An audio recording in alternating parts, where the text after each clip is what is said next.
No.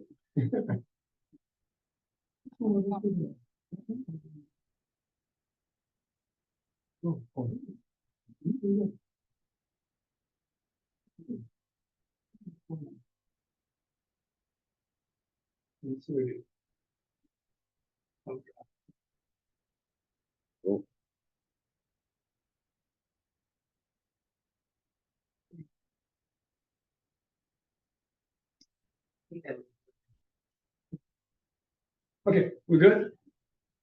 Yeah. Oh, all right. Good evening, ladies and gentlemen. Welcome to the TIPS committee meeting. We have two members of council and the mayor, who's a member of council, and the mayor counts for support on the council meeting. So we're going to go ahead and make that same assumption here and officially call this meeting to order. I'll do a quick roll call. Mayor Pro Tem George Turner is present. Council member Terry Fine. Present. Terry Gray is not with us yet. Ex officio member Scruggs is not here yet. And the ground is ill and accounted for, and Mayor Jasmine Collins. Present.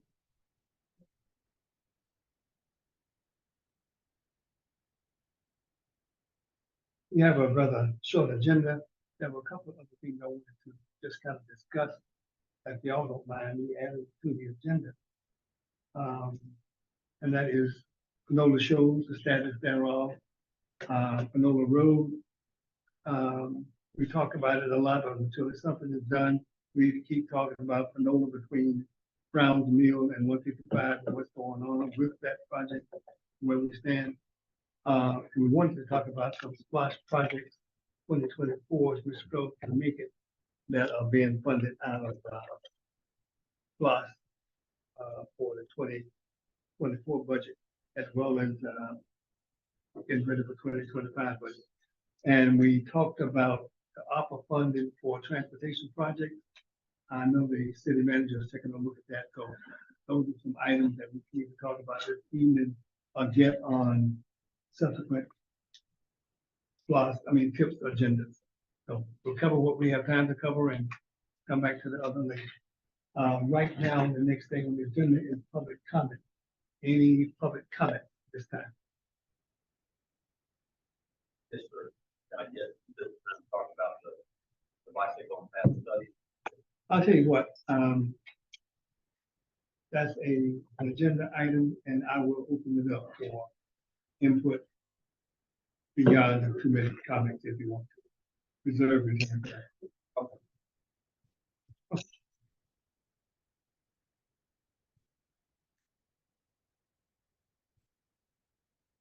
Let me just open by saying the bicycle pedestrian trail plan has been adopted. We're very excited to see the contractors come in and conduct this whole study and have to put together the plan for the city. And a lot is in it. A lot was involved in terms of community meetings. I don't want to call them public hearings, but they were community meetings for an opportunity for anyone who had concerns to express those concerns. And when it eventually came to us, even it was done as it should be, and it was adopted, and we're moving forward. But it has been mentioned that there might have been some things that did not get the attention that some of the stakeholders felt it should have gotten. And I did somewhat concede to hear what concerns are still out there as this project is going forward. It's a living document, if you will. And if there's a need to update it, we will update it. If there's a need to explain some things that are in it, we will explain it such that council fully understands what we are working with and can defend what is there as we go forward. And let me just say that was one thing that I was a little bit remiss on getting. I love maps, and I did not follow all of the trails on the map, although I know you displayed them, and the consultant also displayed them at some of the meetings. But what we ultimately settled on, Harry, do you have the map that shows where the bicycle trail runs? Can you pull that up? Sure.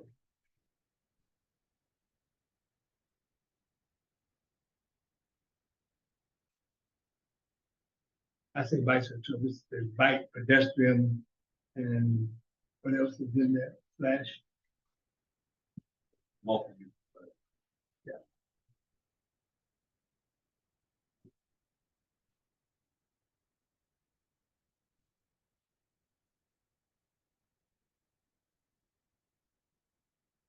Let me say, a couple of little additional information here so that everybody understands what we're talking about. So the recommendation from the bicycle pedestrian plan is divided into three sections. The first section is sidewalks. So it is number one. And the number two is bicycle and trail master plan. That is number two. And the number three is spot projects. Say that again? Spot projects. Oh, So the sidewalk and bicycle pedestrian trail are linear projects. Those are from point A to point B. And the spot projects are at the particular location. And then most of them are intersections. So those are the three categories of the projects recommended in the bicycle pedestrian master plan, trade plan adopted by the council. And each of those categories are divided into three tiers. So each of them have tier one, tier two, and tier three, each project. So the adopted plan is about hundreds of pages. And if anybody wanted to get to that, I'm going to show you the location where you can get that here first.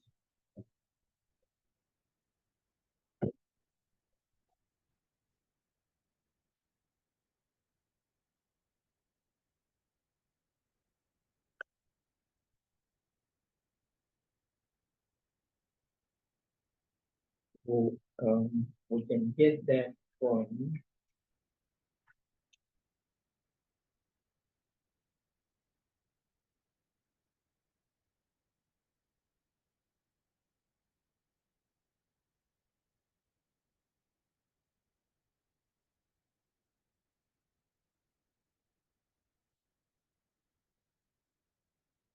so the plan is located here.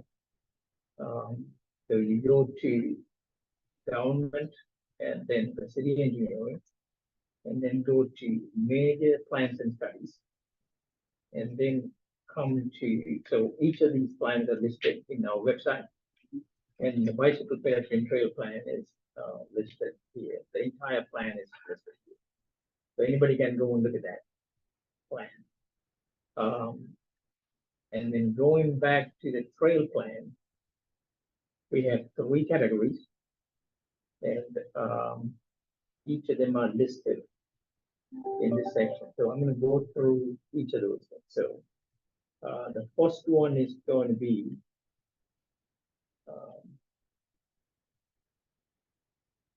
on page 100 of the report. It is going to show all the sidewalk plan here.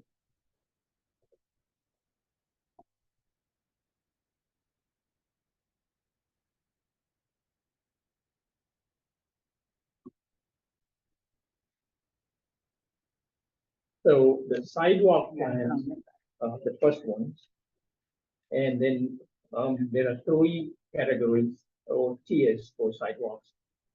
The tier one has 23 projects, tier two has 26 projects, tier three has 26 projects, total 75 projects. And then the mileage of each project is listed here. And then this is the map we're talking about here. So the sidewalks are shown in the green here, in this map. Yeah.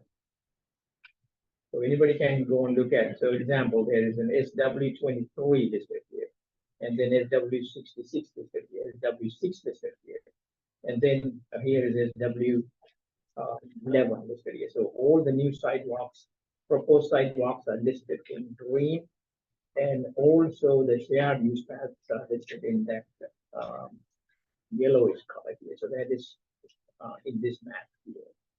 If somebody wanted to look at the details of what is SW51, you go to the next page. It is going to give you all the listing underneath it. And then go to the second one here. You're going to have in page 114, all the bicycle trail plans projects are listed here. If you go to the example, we go to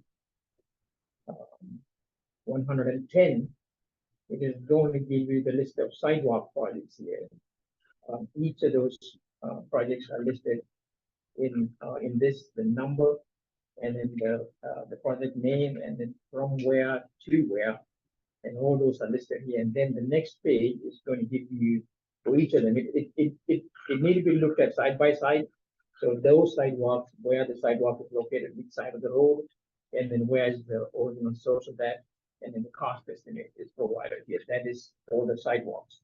And then if we go to page 123 in the report,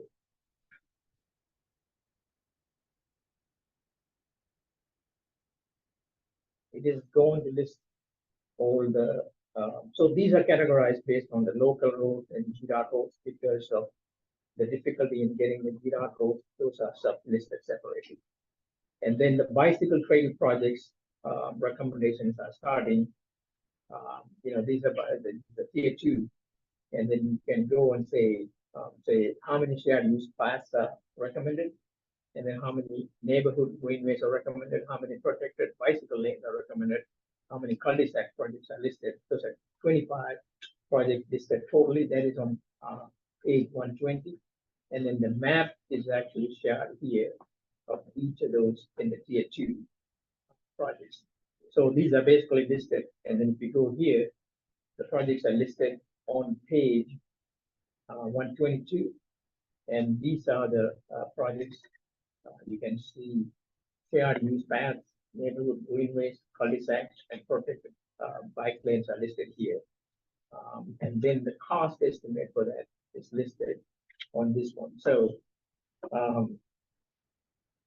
most of these are all of the projects that came out of a public series of public meetings are listed here. And then you can see some of these are listed here.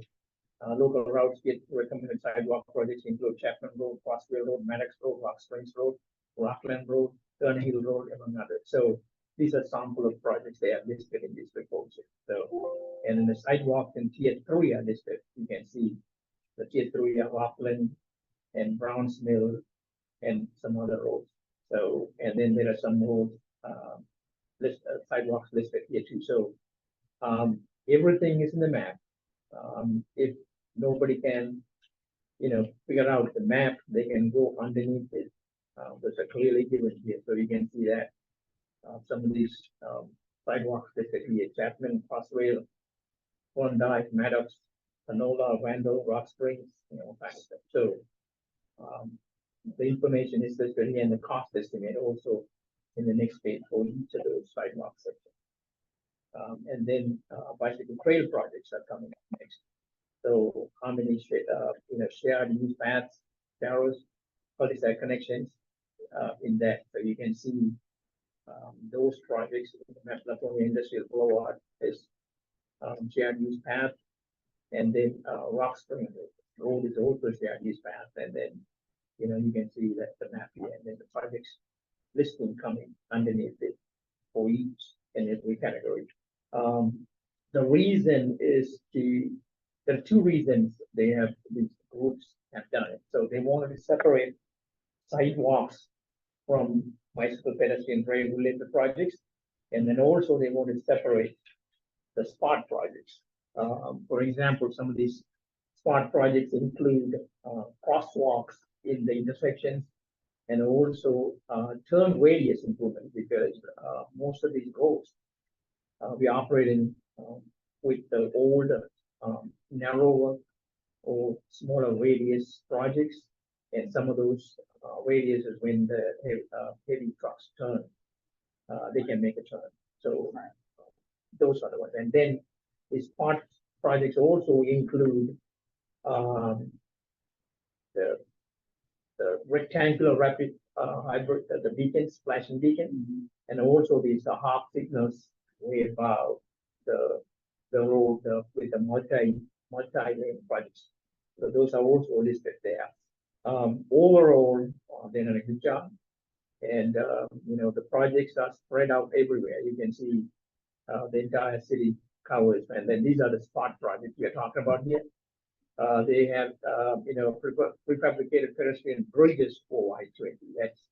That is actually underway, but GDOT is doing that, and then they're recommending new trailheads and intersection crossing enhancements, pedestrian hybrid beacon, and then the RRFPs they have recommended here. So those spot projects are listed here, and then you can see the map. Each and every spot is shown by a purple dot, and then there is the project ID given to each of those dots, and each of those dots are listed here. You can see the Panola is getting a lot of dots there. Evans Mill, Klondike, Rockland, Barrington, South Stone Mountain, Latonia, Rogers Lake, Rock Chapel, Latonia High School intersection, Klondike. So these are the spot projects recommended. These are the true intersection improvement projects, and then beneath that, you can see these are the location recommended for pedestrian hybrid beacons. These are the other name is for up signals. These are $100,000 each because these are overhead. You can see the recommended projects here, and then also we have these RRFPs. These are going to be on the side, and then when you press the button, it'll be flashing for the drivers to stop, so the pedestrians can cross. You can see there are 20 projects recommended here. We have prioritized some of these projects. Basically, those are the school crossings, and then the council recommended on Monday night to apply for grants for those school crossings, and then hopefully to get that we will, because DeKalb County, most of the cities have these flashing RRFPs, and we don't have them, so we're going to be doing that. So again, going back to these recommenders, 3 categories. Sidewalks. Sidewalks are basically along mostly used roads, mostly used by pedestrians. Now we have those paths already made by the pedestrians. Right, like Farron. Correct. Number 2 is where the MARTA bus stops. Where the MARTA bus stops are people who get down and then walk in the grass. Like Farron. Very good. And then the other ones are where the job is being created, or the workers have to get down and walk there. And the second category is trails. Those are basically mostly those are coming from the input from these public information meetings. The people who wanted, because some of them don't have those trails, but based on the public input, we have included them. And all those spot projects. Spot projects basically came from the traffic study and accident data, and then the existing condition analysis. They went to these intersections, and so the the big trucks making a mark or running over the curbs. And also they look for crosswalks and they look for safer crossings. And that's how those projects came up with. So the report is very clear, and then we got all the maps. Anybody can look at it, and you know, go from there. And then again, this is only a recommendation. The council has, and then the administration decide the funding based on, you know, what is the priority and how much we collect every year. Let me just say to the manager, in a lot of organizations, we see these plans developed and they go on somewhere up on the shelf. You never see them again. But here at Stonecrest, I have that our plans are being utilized on a regular basis. And here's another example where that a study, a plan that paid for, put in place, and it is not going on the shelf. We're already getting some things done from that plan. So I'm just complimenting your process of making sure that what we paid for, we are using to do what the city set out to do. So if there's some flaws in it, or we need to update it, then we will. So to hear it again and again and again, I think benefits us. Otherwise, we might forget it and it might wind up on the bottom shelf. But so far, I haven't seen that happen. The things that we put in place are being very well utilized. So compliments to your office for making that happen. Same thing here with this plan as well. There was some, everybody wants to be first. And when you got something good, everybody should want to be first. And there was some questions raised, particularly in the industrial area, about why certain decisions were made. So I'll let those who had some concern speak at this time, and we'll see how much comes out of it. Well, Mayor Pro Tem, if you don't mind, because I have to leave.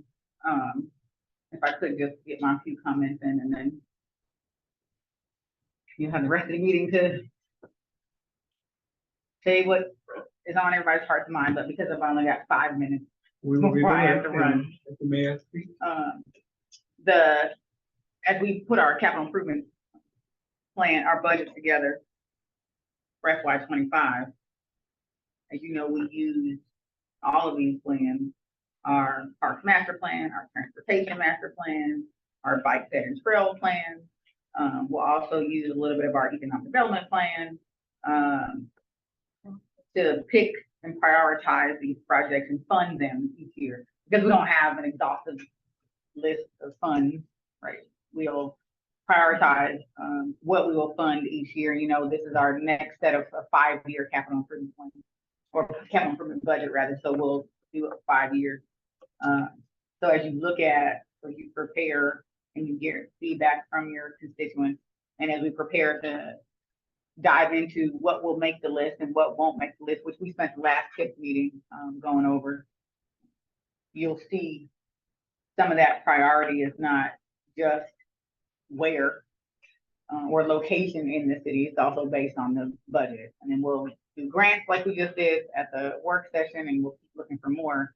But as we prioritize, we're looking at available funds immediately. We're looking at making sure that we can do projects in more than one category. So we're doing sidewalks, we're doing roads, we're doing intersection improvements, we're doing pedestrian improvements, we're doing bike lanes and trail. I mean, we're trying to make sure that even in that priority list, that we're able to tap more than one category of capital projects, so that there's some equity across the types of projects, and then of course balancing that with the funds available. So priority shift, recommendation shift, especially when you're taking 8 plans and trying to pick projects out of all of them, you'll kind of see that overlap. And then certainly trying to make sure that the areas where we see our residents are using most often, like Farrington, for example, are places that we definitely want to put some focus and some priority into. And then of course, the intersections where we know we've seen some, unfortunate fatalities, or we've just seen continuous congestion of traffic that's just not making it easy to move around the city. I mean, then you also balance all of those things with the recommendations and the priority list of all these projects. So it's just, keep in mind there are many floating priorities and recommendations that we kind of have to balance. And then on top of that, there's the funds. So there's quite a bit. So as you think through what we want to prioritize each year for the next 5, and then we talked about year 1 in the last TIPS meeting, but when we present the budget, we will have all 5 years laid out. So just think through, which project, which year, so we can get through year 2, 3, 4, and 5, that capital improvement budget. And lots of plans to pick from, lots of projects to select, which is a good problem to have. And then last thing I'll say is, not only are these plans helpful to us for our capital improvements budget, but it's also helpful for us to be able to show that there's a need for the grant and the funding that we're asking for. A lot of these required this preliminary work to be done. So when we go to our senators and having conversations with Senator Warnock's office or Senator Ossoff's office, or even Congressman Johnson's Appropriations Committee, it's like, here are the projects that we're ready to go with. And it's because of these plans that are in place that we can leverage some of that. Even Harry's grant that we just approved the other day was just, something we did it in 48 hours. Yes, so the The deadline was August 15th, so that's why the Right. manager decided to bring it. We jumped on it immediately, but it's because we have these projects ready to go that we can respond so quickly. So it's not only just to do the capital improvement budget here for us, but it's also to be able to quickly respond when there's some funding opportunities available for us. So that's the task. And that's why we have the plans and projects, and that's why we prioritize. We try to prioritize based on a lot of things, but keeping in mind where we know there are gaps and where we know there's a lot of constituent use. And then also, of course, where we know where there's economic development growth that we're looking for. How do we make sure we have the proper infrastructure there, so that as we're recruiting and retaining business, they see the investment, they see how we are trying to build that economic development infrastructure by ensuring that a lot of our transportation related projects are funded and completed. So that's my rundown of kind of how we do what we do, why we do it. But just keep that in mind as we try to get the 2nd, 3rd, and 4th year of the capital improvement budget solidified. Thank you very much. That's it. All right. 60 seconds to spare. I don't know what you're drinking. This is an energy drink. Would you like some? I don't. I just want to know, I want to know who's driving. Just to make sure we get there and back. Without it, it may be a question. Be careful out there. Sleeping tonight, that's. Oh, It's a long week. Thank you for your input. I am trying. I am. Some weeks I'm more successful than others. All right, This one not. back to the meeting. My fault. You started it. My fault. We have some in the industrial area who had concerns that whether or not their concerns were adequately heard. So at this time, we will hear from them, and if we can respond, we will, and if we can't, we'll research and get back. So who started? Mr. Wright? I'm Greg Wright. I've met most of you. When they first announced the bike plan that was done, as soon as I heard it, I reached out to the department and expressed the willingness to be involved, because some of my employees were still trying to cross Lydon Industrial Boulevard 2 years ago. And I know that is a dangerous stretch road, so I wanted to do something there. There's no sidewalks, there's nothing. Now, if you look at the final plan, there is a path, a multi-use path, shared use path that they've come up with, but they got it as a tier 3, which the time frame is a 30-year investment on this. And I just don't understand how that is so low. I looked through the chapter on propensity within the study, and there's so much evidence that that particular path should be higher, it seems to me. And so I just would like to have a look at it. For example, there's another shared use path on SUP 39, which is designed to go up Rogers Lake and Maddox Road. Don't see the propensity for that one, but it's a tier 1.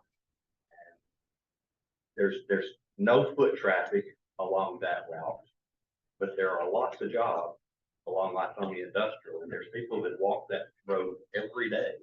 And you can drive the road yourself and look on either side, you'll see trails that people are walking in grass because there's no sidewalk. And there's no crossings. You've got one light at Margaret Road, and that's the only light between South Stone Mountain and Lithonia Road and Covington Highway. And there have been, the chart in the study shows there's been 1 fatality on that section, but I'm aware of 3 in the last 5 to 7 years. So I would just like to ask that we take a look at how the priorities were set, at least on those 2 particular projects. It's SUP 20, I think it is, and SUP 39. And I've not been able to address this with Mr. Karen or with anybody else, but I'd just like to know how they came up with the priorities for those 2. That's all I have. Okay, thank you very much. Tonight, Yes, good evening. I'm here tonight, 2 capacities, both as the chairman of the Stonecrest Industrial Council, of course, Mr. Wright is the vice chair. But also, as the local council for Heidelberg Materials, Southeast AGG LLC. Now, let me, if I may, I want to start with that. We just had we're still in the process of having a survey done of our property in Stonecrest. We have about just a little bit under 400 acres. We have a lot of frontage on Rogers Lake Road and Maddox Road. In fact, and I was surprised by this, I asked our surveyor to add it up for me. He got back today. We're just short of 4,200 feet of frontage. 4,200 feet of frontage, just a couple of feet shy of that Rogers Lake Road and Maddox Road. I would say that we are probably, as far as any proposed trail, multi-use trail that's going to go past up those roads, which is what SUP 39 is supposed to be, and it's supposed to be a tier 1 priority matter.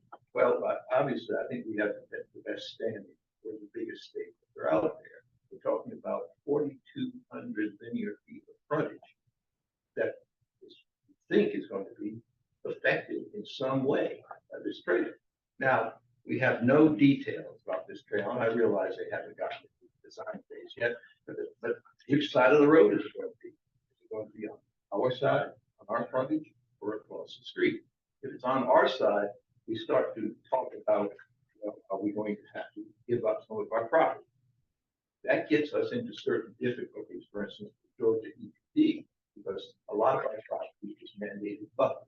And if you start taking away some of our buffers, well, things might shift. But more important, along this 4,200 feet of frontage, we have 3 access points. 2 of them are secondary. The main one is opposite the end of Margaret Road on Rogers Lake Road. It is the main entrance to our property. 100% of our product, aggregate, stone, fresh stone, goes out through that entrance. The trucks come in. We don't have a fleet. It's a third-party trucks come in. They get loaded up on our property. They exit that way. And by the way, it's a sort of a fork thing with an island, wooded island. Now, those trucks, I can get you some figures. There are scores, easily scores of these dump trucks, and not just the regular dump trucks, but I'm talking about the big ones, which are tractor trailers, semis, leaving sometimes in a queue loaded up with this heavy stone. And if, well, we don't know what this is going to be exactly, but it is every potential that this proposal would run the pedestrians and the bicycles right across our main entrance. Now, that on the face of it doesn't make sense to us. In fact, the whole concept of shared use trail, multi-use trail along Rogers Lake Road and Maddox Road does not make any sense. Because just on the opposite side from our entrance, our main entrance, is the E.R. Snell asphalt terminal. I need to go back and count how many tanks, these big tanks of hot asphalt they have on that property. They have a railroad siding. That's where they bring in their tank cars of hot asphalt. That's what they do there. So you've got our main entrance, you've got E.R. Snell, and then as you go up the road, Rogers Lake, Maddox, it's kind of a disaster because you have junk yards, and some of these junk yards persist in keeping their junk vehicles out in the right of way. They just park them there. We've worked hard to try to get code enforcement and the police, and had some extent of success to remove these things, but the interior of the junk yards are awful. Then you have the derelict property. We have some derelict properties right next to our property where we don't front on Maddox Road. I can point it, I can take you along there. There's a house. And to us, it's notorious. It's a blue ranch home. It's boarded up. It's been there for years, and it backs up to our property. We have filed complaints to code enforcement to have it removed. It's still there. Now, hopefully, Councilman Fry's new ordinance, his nuisance ordinance and so forth, will be able to take care of that. But in the meantime, this is not a scenic corridor. It's not a wooded corridor. It is really an awful place to go, even to drive through. There's no pedestrian traffic there. I don't think I've ever seen pedestrian. I go out there all the time. Sometimes I get out of the car and take pictures. It's worth your life to try to be on that road. Now, you come back and say, well, once you have a trail, that'll be fine. Why? Why? Where is the demand for this? Because, by the way, it dead ends. It dead ends up on State Route 124, Rock Chapel Road, and basically dead ends nowhere. I don't see anybody walking down or biking down to Gwinnett County or coming up from Laconia along that state road. But this gets back to a problem that we have. We do not know why this road, this route, this multi-use trail was proposed along this corridor. I have looked at the plan, bicycle pedestrian trail plan. I've looked at chapter 3, the propensity analysis. There's nothing that I found specifically that addressed what factors went into this decision. And before that, who thought it was a good idea? Who asked for it? Was there any public demand for it? Now, those are the questions, some of the questions we'd like to get answered.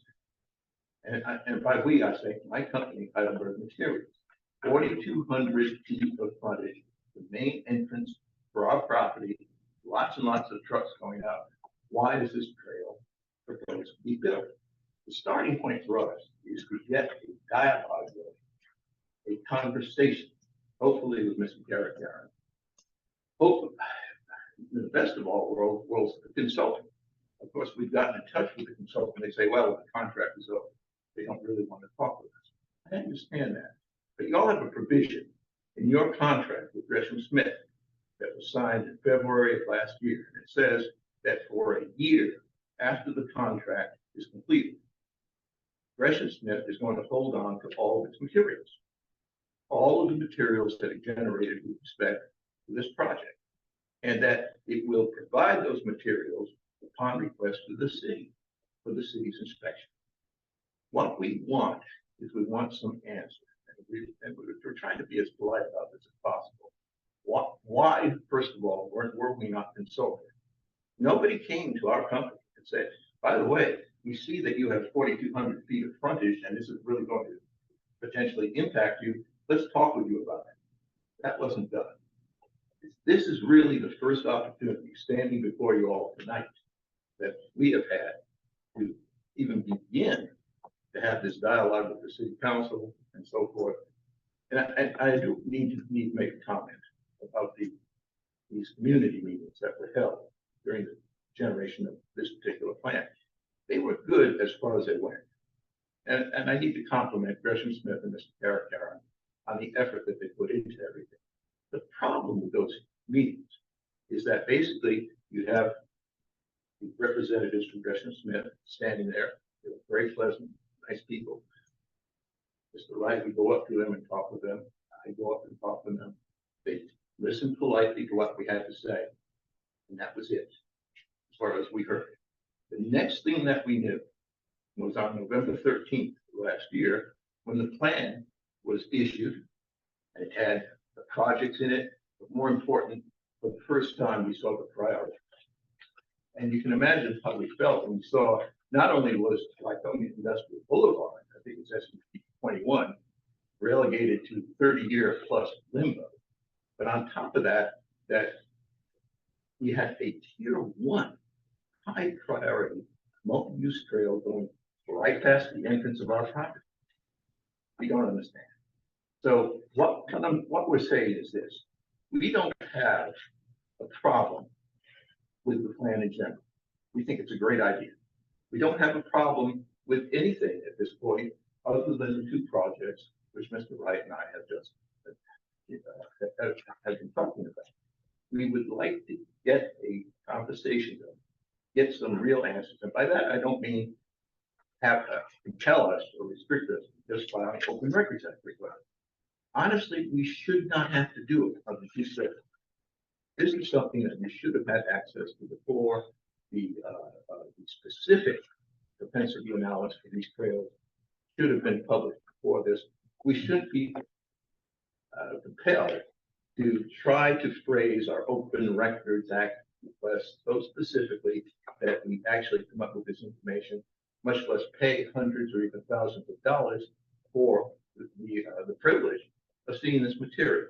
This is something that really, I would hope that we can get the consultant, and if not that, then the city staff to work with us on this and to give us some particular answers about this, because I'll tell you, if we don't have a real voice, by that I mean some control over where this particular trail along Rogers Lake and Madison is going, and we don't, and we have the uncertainty and maybe the reality that it's going to impair our operations, impede our truck traffic, and on top of that, give us potential liability from some poor pedestrian bicyclist being hit by the vehicle using our facility. We've got real problems. We're trying to get ahead of this. We're trying to work with the city, work with you all about this before it gets in. Thank you very much. Thank you. And to both of you, we don't want to get into working through this tonight. We wanted to make sure we understood the question, and then we can somehow put together an analysis as to what was being said here. And if we need to work with the consultant, we still can, or we have staff that can answer your concerns. We can get it done by staff. Madam City Manager, you would like to. Yes, both Mr. Knight and Mr. Wright, I appreciate your willingness to come and share your concerns with this plan. I also would ask, and I think Mr. Knight, you, in the last part of what you were stating was exactly what I wanted to say to you, is I would like an opportunity for city staff to meet with you. And not just me, but also a couple of folks that I report to, that you know, right, have been talked to.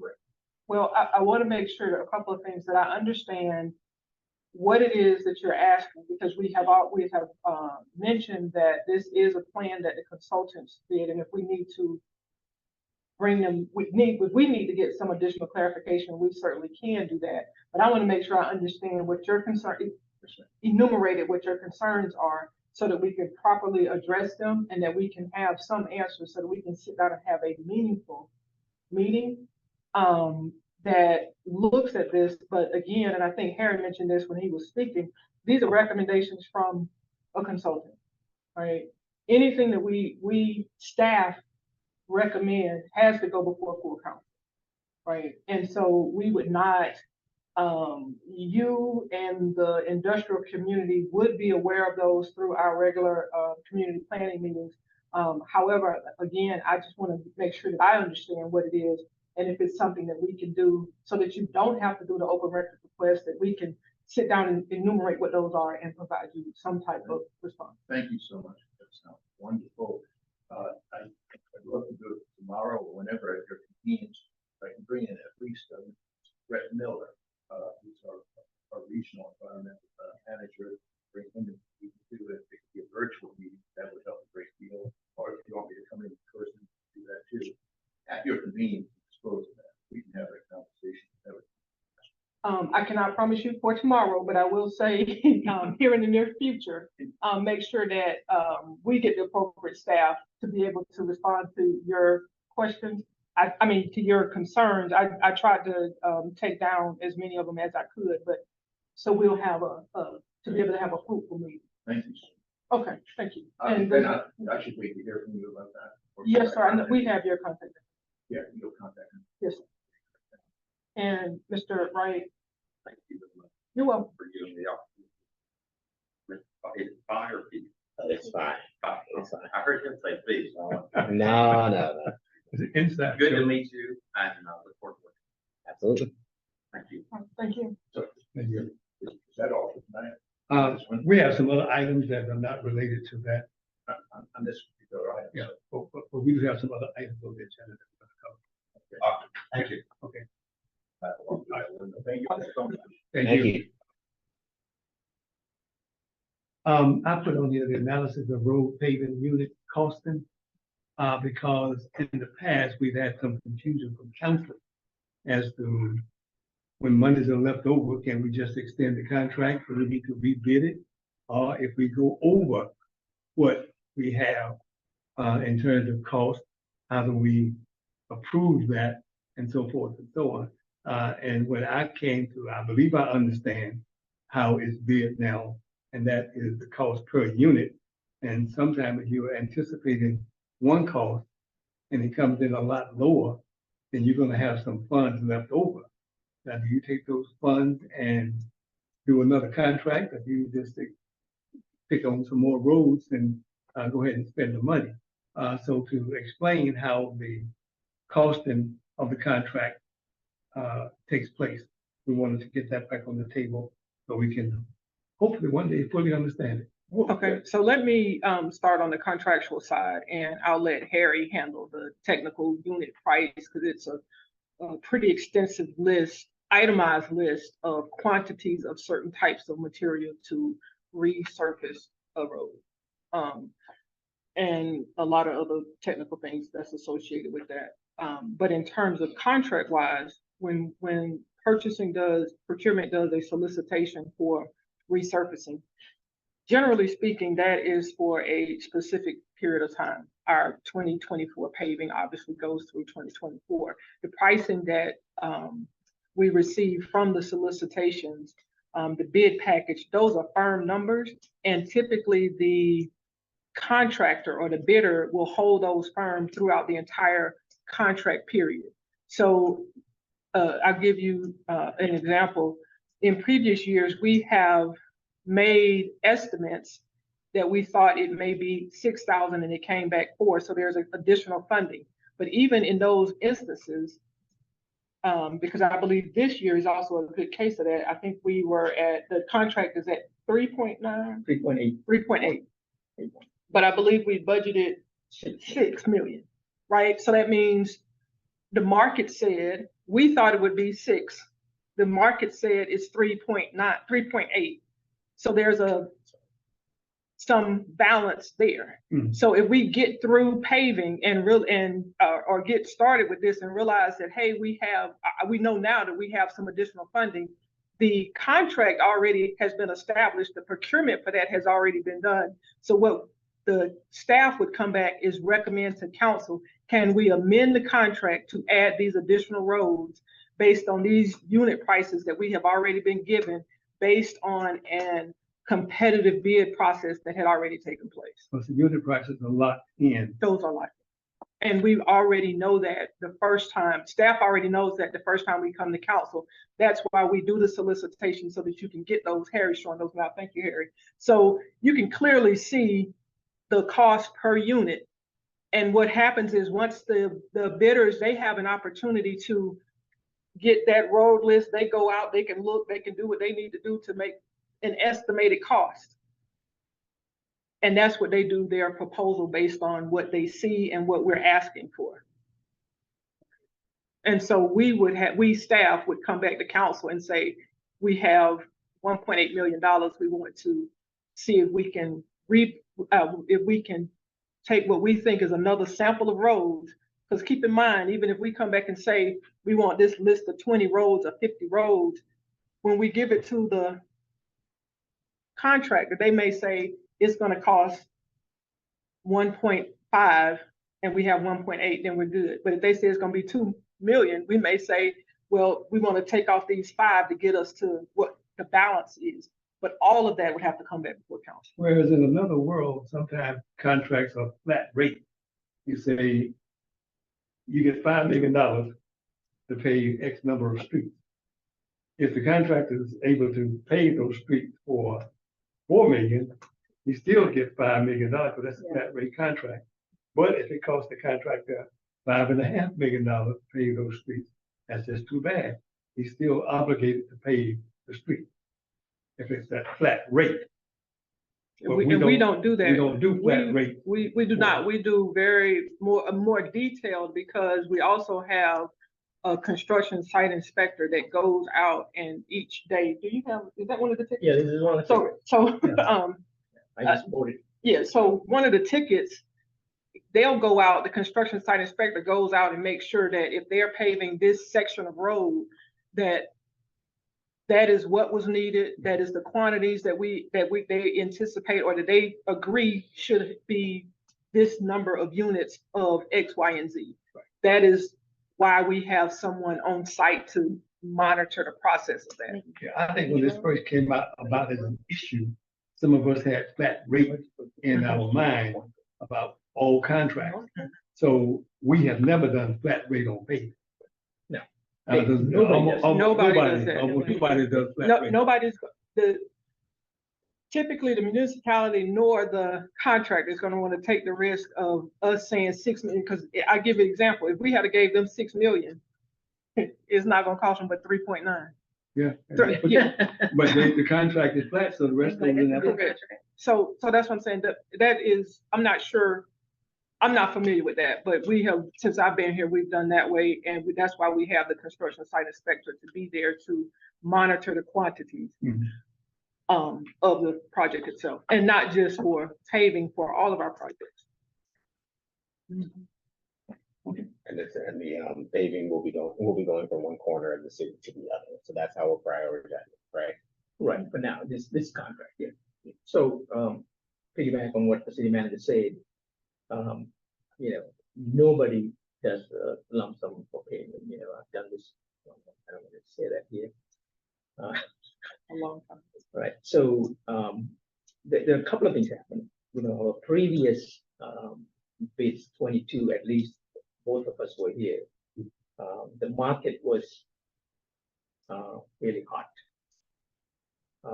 We were coming out of the COVID time, and all the asphaltic materials, asphalt, bitumen, everything was so expensive. And we were not sure how that market is going to fluctuate when we did the 23 and 20, particularly 24. And we received 8 or 9 days, and we selected the lowest and qualified contractor for this job. And you can see, just give you an example, the bitumen tack coat there, that is the black liquid material.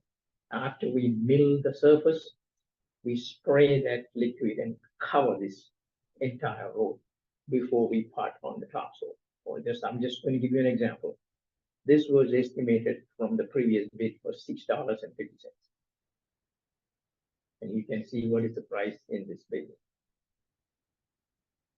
So 25 cents. And then, I'm not going to go everything here because we don't want to be talking about that. No. So the city manager and I talked about it multiple meetings, almost every week. We're going to recommend another set of this to the council on the September council meeting. And, we have the money approved by the council for that set of roads. We're not picking these roads arbitrarily. This is all coming from that map I showed all the council members. The dark reds and then the next red. Those are based on the very poor and poor quality roads are coming up. So this is not, we're not greasing the squeaky wheels here. We're not doing that. This is purely In based order. on the roads that are, and will come to the council. And the contractor will use the same unit rates. When I give them, what I'm going to give them is the quantities. And then they will submit us a change order to us. That is the process. The contractor has to submit a change order to the staff. The staff, through the city manager, will submit that to the council. And the council, if the council approves that change order, the purchasing department will send them another award letter with a new dollar value. And the change order just consists of the added road. Added roads. Right. And let me explain change order, because I think we've gone through this before as well. Anytime something changes, because at that point, the contractor will have agreed to do additional work for additional quantities above the original contract, which means there is a change needed that has to come back before council. Change order, an amendment to that contract so that these additional roads can be added. And in order for us to do that, that's what it would require. And then one more thing I want to say is that, this is an estimated quantity when we bid this out. It is not perfect. It is never going to be perfect. So there is a undercut excavation of disposal of materials as directed by the city engineer. Graded aggregate base 50 tons. We may not use any of these. So these were there for a uncertain condition when we mill this. When we see some really soft soil, we're going to be using those to do that. We have done 2 subdivisions or we have not encountered. So again, the unit price, the 2 things are certain here. The unit price and then the final dollar value. Nobody can exceed that dollar value without the council approval.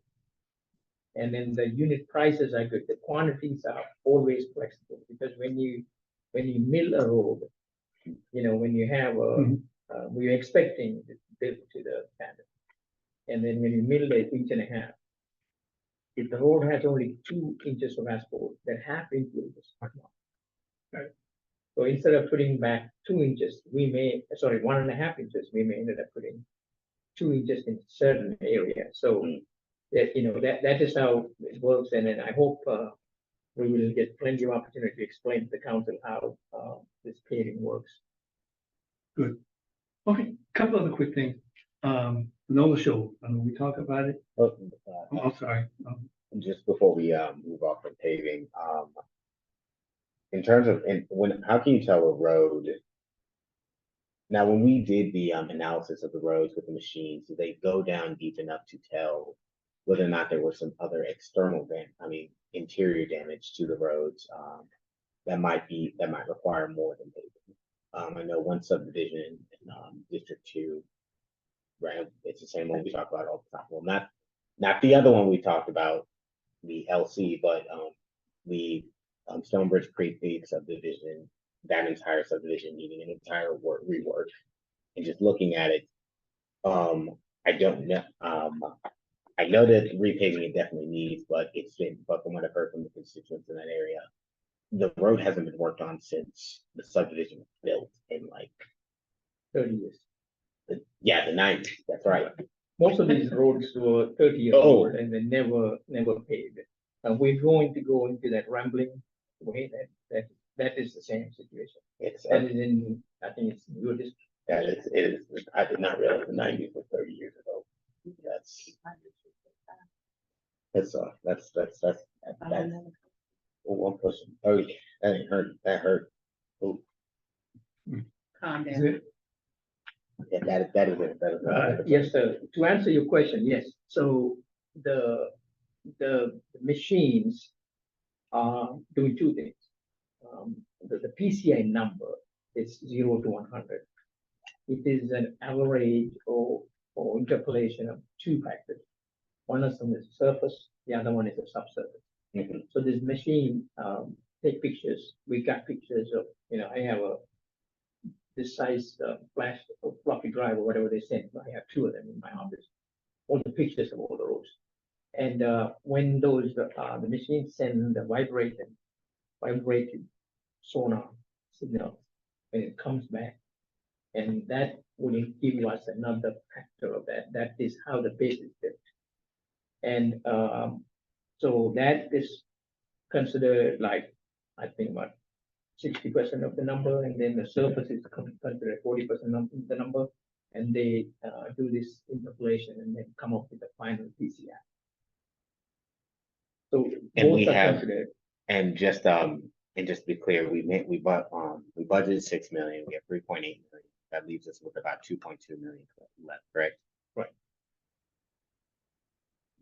For the clarification contract. Yes.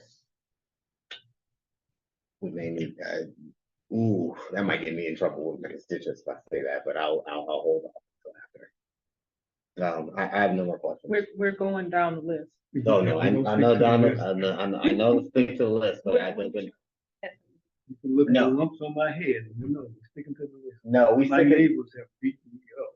No, I know we're sticking to the list. I'm just thinking in terms of budget for this year. Well, I'll actually I will see the magic that staff can do with budget. I cannot. And I mean that in a good way, like great way. Okay, Yeah, we have let questions? me answer that question, council member. So if you look at that spreadsheet, if you look at that column there, D, it says rehab activity. So based on all these analysis, you can see, please ignore these numbers there because this spreadsheet goes to like 500 columns here, all the calculations, everything. So based on those numbers, they're recommending different type of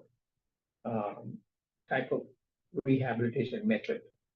So some of them are in a good shape. They're saying this is actually the legend of that. This is not the real road. This is actually tied to the other sheet.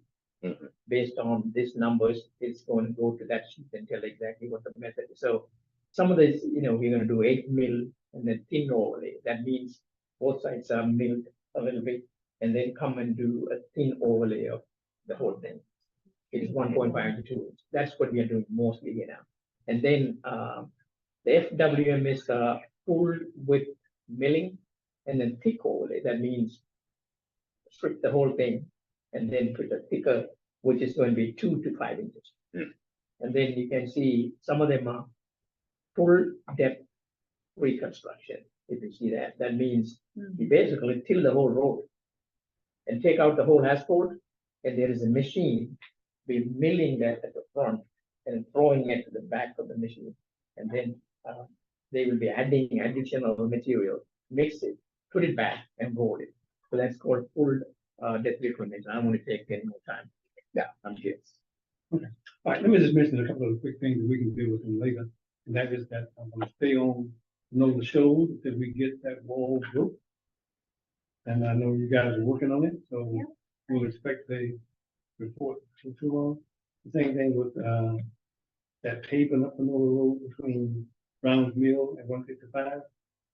That those crazy muddy holes keep, and I know we got a plan to deal with it. Okay. I just want to keep it on the agenda. Yes, it is. So, city manager directed me to go ahead and start that first action.